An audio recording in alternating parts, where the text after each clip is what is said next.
کہ ابھی حضرت علی زخمی تھے، انتقال نہیں ہوا تھا. آپ سے پوچھا کہ ہم حسن کے ہاتھ پر بیعت کر لیں رضی اللہ تعالیٰ. آپ نے فرمایا نہ میں تمہیں اس کا حکم دیتا ہوں اور نہ روکتا ہوں، یہ تمہارا معاملہ ہے. امیر المسلمین ہے، مسلمان فیصلہ کر لیں جس کو چاہیں. چنانچہ حضرت حسن رضی اللہ تعالیٰ عنہ کے ہاتھ پر بیعت ہو گئی. اب معاملہ ٹھہرا حضرت حسن اور حضرت معاویہ کے مابین. 6 ماہ خلافت رہی ہے حضرت حسن کی رضی اللہ تعالیٰ، اور میں انہیں 5واں خلیفہ راشد مانتا ہوں. ابو بکر، عمر، عثمان، علی، حسن، انہوں نے کوئی اپنی قوت سے خلافت حاصل نہیں کی تھی، بلکہ مسلمانوں نے انہیں خلیفہ بنایا تھا. لیکن یہ اس قدر صلح جو انسان تھے، بہت نرم طبیعت کے انسان. جب انہوں نے دیکھا کہ یہ تو پھر خوریزی کا معاملہ ہو رہا ہے. ابھی معاویہ کے پاس 40,000 کا لشکر تھا، ان کے پاس بھی بڑا لشکر موجود تھا، بلکہ 40,000 ان کے پاس تھا، حضرت معاویہ کے پاس اس سے بڑا تھا. انہوں نے صلح کر لی حضرت معاویہ سے رضی اللہ تعالیٰ. اور وہ حدیث ان کے حق میں جو ہے پیشن گوئی تھی وہ پوری ہو گئی کہ حضور نے فرمایا تھا میرا یہ بیٹا مسلمانوں کے 2 گروہوں کے مابین صلح کرائے گا. یہ سن 41 ہجری کا واقعہ ہے جب صلح ہو گئی اور حضرت حسن دستبردار ہو گئے اور امیر معاویہ کو اب خلیفہ تسلیم کر لیا گیا. اس کو عام الجماع کہتے ہیں، یعنی وہ انتشار اور تفرقہ جو سبائی فتنے سے شروع ہوا تھا، اگرچہ اس کا نقطہ آغاز تو بالفعل بن رہا شہادت عثمان، پھر وہ جنگ جمل اور جنگ صفین اور جنگ نہروان، اور اس کا ایک نتیجہ جو نکلا وہ کیا تھا کہ اسلامی حکومت کی حدود کی جو توسیع ہو رہی تھی وہ عمل رک گیا. وہ تو خلفائے ثلاثہ، اب یہ ثلاثہ میں گن رہا ہوں، حضرت ابوبکر، حضرت عمر، حضرت عثمان، ان کے دور میں ساری توسیع ہوئی، فتوحات ہوئی.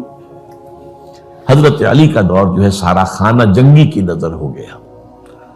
وہ خلیفہ راشد ہیں، اس میں کوئی شک نہیں ہے. بہت عظیم شخصیت ہے، ہمارے نزدیک صحابہ کرام میں سوائے 3 کے سب سے بڑھ کر ہیں، سب سے افضل ہیں. ہاں، ابو بکر، عمر، عثمان ان سے افضل ہیں ہمارے نزدیک. خلافت جو ہے خلفاء کے مابین ترتیب فضیلت جو ہے وہ ترتیب خلافت کے مطابق اہل سنت کے نزدیک، لیکن باقی ہزاروں صحابہ میں تو سب سے اونچے ہیں. اس حوالے سے حضرت علی کا کوئی قصور نہیں ہے رضی اللہ تعالیٰ، ان کی کوئی کوتاہی نہیں ہے. انہیں یہ خلافت ملی ہی ایسے پرفتن دور میں ہے.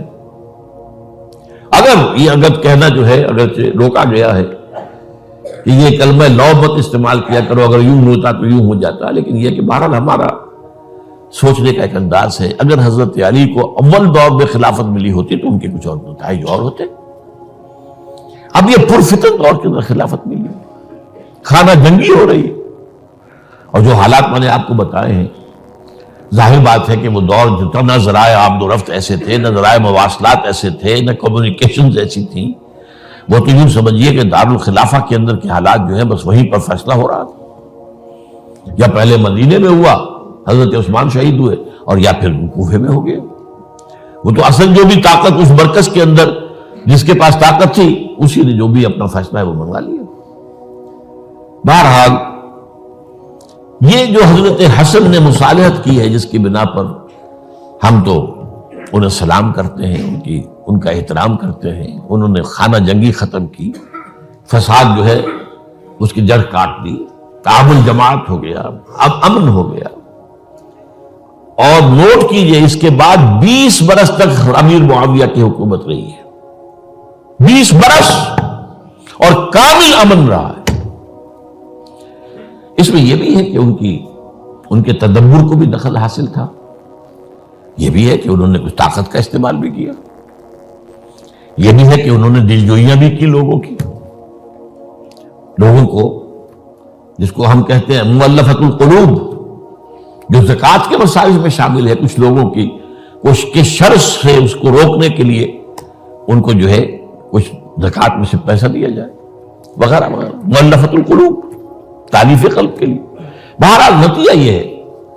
تاہم یہ جان لیجئے کہ حضرت معاویہ صحابی رسول ہیں، ہم ان کو تسلیم کرتے ہیں، لیکن ان کی خلافت کو خلافت راشدہ ہم نہیں مانتے، اس لیے کہ وہ انہوں نے اپنی طاقت سے حاصل کی ہے۔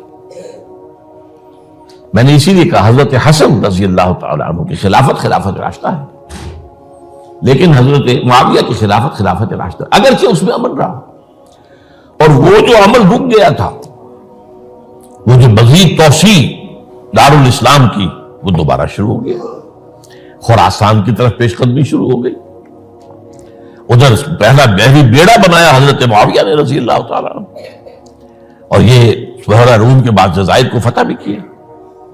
انہی کے زمانے میں مسلمان فوجی جو ہے استنبول تک پہنچ گئے، قسطنطنیہ تک، قسطنطنیہ کی فصیل تک پہنچ گئے، اگرچہ فتح نہیں ہو سکا قسطنطنیہ اس وقت، وہ تو بعد میں کئی سو سال بعد ترک جو خلیفہ تھا اس کے ہاتھ میں فتح ہوا، محمد فاتح، لیکن یہ کہ بھارت پہنچ گئے تھے وہاں تک۔